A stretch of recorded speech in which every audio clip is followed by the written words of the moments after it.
मेरा नाम सोनू है जी, गांव जमालपुर से का है और मैं मलेशिया की धरती पे खेलने जा रहा हूँ, जो शेर पंजाब कबड्डी क्लब की तरफ से वहाँ खेलूँगा। तो कितनी मेहनत करनी पड़ी आपको यहाँ तक पहुँचने के लिए? बहुत मेहनत करनी पड़ी, लगभग 8 या 9 साल हो गए लगभग मेहनत करते हैं। परमात्मा ने अब आगे क्या करना चाहते हैं? आगे हम मेहनत करेंगे और अच्छा खेलेंगे और अच्छा प्रदर्शन करेंगे। कैसा लग रहा है अब आपको? बहुत खुशी हो रही है। तो ये श्रेय आप किसे देना चाहेंगे? जैसे कि आप वहाँ खेलने के लिए जा रहे हैं, इंडिया का भी नाम रोशन कर रहे हैं आप, ये श्रेय आप किसे देंगे?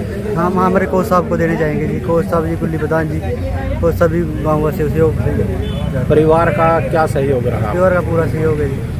आगे क्या खेलना चाहते हो? आगे पूरे वर्ल्ड पे खेलेंगे जी, पूरे मेहनत करेंगे जी। जुबान है या कोई भी है, वो मोबाइल से दूरी नहीं बना पाते, तो आपने कैसे मोबाइल से दूरी बना के रखी और इस प्रकार से आपने तैयारी की? समय समय पे जब फ़ोन की लोड़ थी जब फ़ोन का प्रयोग करते थे, और जब प्रैक्टिस के टाइम कोई फ़ोन प्रयोग नहीं करते थे, तो सिर्फ प्रैक्टिस में ध्यान रहता था। और हमारे कोच साहब कहते थे फ़ोन से दूर रहो, फ़ोन से कम प्रयोग करते थे फ़ोन, सारा फोकस प्रैक्टिस पे समय था। तो आपने बच्चा तैयार किया गया और मलेशिया की धरती पर खेलेगा? हाँ जी, ये तैयार तो देखो जी परमात्मा ही करता है। बाबा मीरा साहब की बड़ी कृपा है इस गांव पे, और ख़ास करके गेम वाले बच्चों पे जो वहाँ सेवा भी करते हैं, और गांव का ही बहुत अच्छा सहयोग है जी। कितने समय से आप कोचिंग दे रहे हो और इसके अंदर कैसी एक्टिविटी दिखाई देती थी जो यहाँ तक ये पहुँच गया है? एक्टिविटी तो देखो जी बच्चे का लंबा टाइम चलने के बाद पता लगता है। बाकी लगातार 6 साल से मैं ही सेवा दे रहा हूँ गाँव में। एक मित्र था, उसने मेरे को बोला कि भाई साहब आप फ्री हो, तुम्हारे बच्चे को लिए कोई टाइम निकालो। तो 6 साल से मैं यही सेवा दे रहा हूँ। और मेरा दारसुल गांव जरूर है, लेकिन जमालपुर उससे पहले गांव है। पूरा गांव मेरे को बहुत मान सम्मान देता है। तो आप कोचिंग कहाँ देते थे इसको?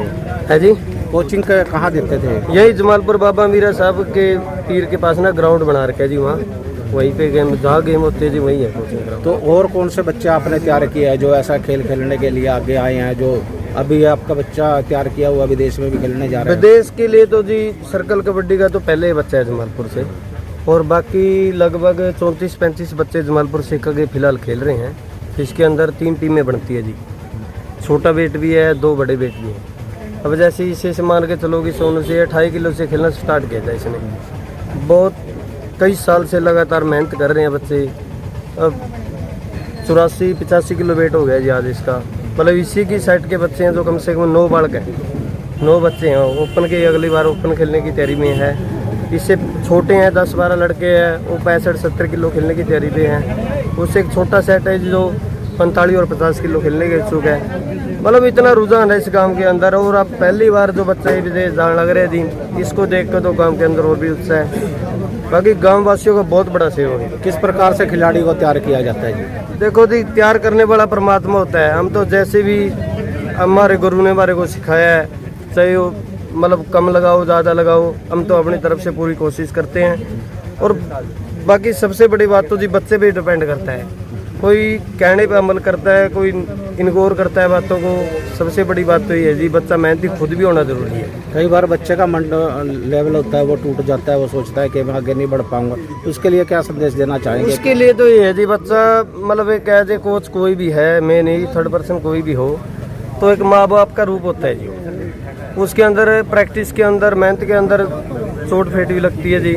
बड़ी दिक्कत तो आती है जी। देखो बच्चों का मनोबल भी टूटता है। उसको बार बार उसकी सराहना करना, उसके आगे पीछे से कुछ और उसका ना मतलब उसको उजागर करना गेम के प्रति, उसको बढ़ावा देना, किसी टाइम उसको मतलब मार भी पानी। तो मतलब बच्चे को कई तरीके होते हैं जी। कई बार तो बच्चा ऐसा होता है कि बिल्कुल मेहनत ज़्यादा हो जाती है और गेम छोड़ने के इच्छुक भी होता है, मैं गेम ही नहीं करनी, इतनी तगड़ी मेहनत है। और कई बच्चे ऐसे होते हैं जी, मेहनत करके खुश होते हैं। जो बच्चे छोड़ जाते हैं उनके लिए क्या संदेश देना चाहेंगे? उनके लिए ये संदेश है भाई, देखो सबसे पहले यह संदेश है कि नशे से दूर रहो, मेहनत कम करो ज़्यादा करो, कोई दिक्कत नहीं। गेम करना है ना करना है वो एक अलग मैटर है। बाकी मेरी सबसे रिक्वेस्ट है, आसपास के मेरे जितने भी युवा साथी हैं, युवा है मेरे से छोटे, उनको भी और बड़े को मैं यही करना चाहता हूँ कि वे नशे से बचा के रखो। और जितना भी गांव लेवल पे ग्राउंड की सुविधा नहीं है, उन सरपंचों से, ब्लॉक समिति वाले से और जिला परिषद से, चेयरमैन साहब से सबसे रिक्वेस्ट करता हूँ कि हर एक गाँव के अंदर खेलने की सुविधा दी जाए। और कोई बच्चा ऐसा है जी, कई बार ऐसा हीरा निकल के आता है, उसको खेलने का इच्छुक होता है, लेकिन वहाँ तक जाने के लिए उसके पास खर्चा नहीं क्या होता। सरकार से भी कोई आप अपील करोगे? हाँ जी, बिल्कुल सरकार से अपील करते हैं भी, जो हमारे जैसे पंजाब के अंदर है जी, बहुत प्लेयर को नौकरी मिली हुई है, हमारे भी कितने अच्छे अच्छे प्लेयर हैं जी, उनके लिए भी तो प्रावधान होना चाहिए ना। तो इतनी मेहनत कर रहे हैं, आपका नाम रोशन कर रहे हैं, गांव का रोशन कर रहे हैं, पूरे स्टेट का कर रहे हैं और पूरे इंडिया का कर रहे हैं। अब विदेश में जाके कोई बच्चा अपना खेलता है, हरियाणा का या पंजाब का, नाम तो भारत का ही होता है ना। तो बच्चा मलेशिया की धरती पर खेलने के लिए जाएगा। नमस्कार जी, पहले तो पूरे गांव की तरफ से, मेरी तरफ से आपका बहुत बहुत स्वागत करता हूं। हमारा भाई जो है, बड़े भाई हैं सोनू जी, ये जो मलेशिया खेलने जा रहे हैं शेरे पंजाब की तरफ से, इस पे मुझे ही नहीं पूरे गांव को बहुत ज़्यादा गर्व है। और एक खुशी की बात ये भी है कि आज फ़ोन के ज़माने में से, नशे के ज़माने में से, नशे का दौर चल रहा है, फ़ोन का दौर चल रहा है, और भी बहुत तरफ बहक जाते हैं। उन सभी तरफ ना देख के इन्होंने अपनी गेम पर इतना ज़्यादा फोकस किया कि आज ये इंटरनेशनल लेवल पर खेलने जा रहे हैं। और इनके इस फोकस पर हमें पूरे ग्राम निवासियों को सोनू पर बहुत गर्व है जी।